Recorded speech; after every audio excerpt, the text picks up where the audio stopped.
কার্তিক পুজোর আগের দিন রাতের ঘটনা। হঠাৎ রান্না করতে করতে লাফ দিয়ে উঠেছি। বাইরের সবাই বলতে লাগলো, ছেলেকে তোলো, ছেলেকে তোলো। ও বাবা, ঘরের বাইরে গিয়ে দেখছি কার্তিক এসেছে। আমি তুলতে পারিনি, তাই কার্তিকের বাবাই কার্তিককে তুলে নিয়ে এলো। আর এই কবিতাটা একটু পজ করে পড়ে দেখো, ভীষণ সুন্দর লিখেছিল। আর তার সাথে সাথে অনেকের নামও লেখা ছিল।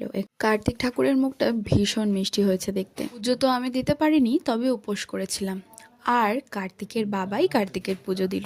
এখানে আমাদের 4টে পাপা রয়েছে, গোপু সোনারা রয়েছে আর কার্তিক বাবা রয়েছে। কেমন লাগছে কমেন্ট বক্সে জানিও। ভোগের প্রসাদের জন্য এখানে 5 রকমের ভাজা আর খিচুড়ি তৈরি করা হয়েছে।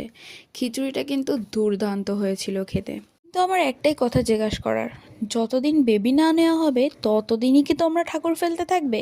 দেখো, আমাদের পাপারা কিন্তু ক্যাডবেরি খেতে খুব পছন্দ করে, ঠিক ওর মাসির মতন।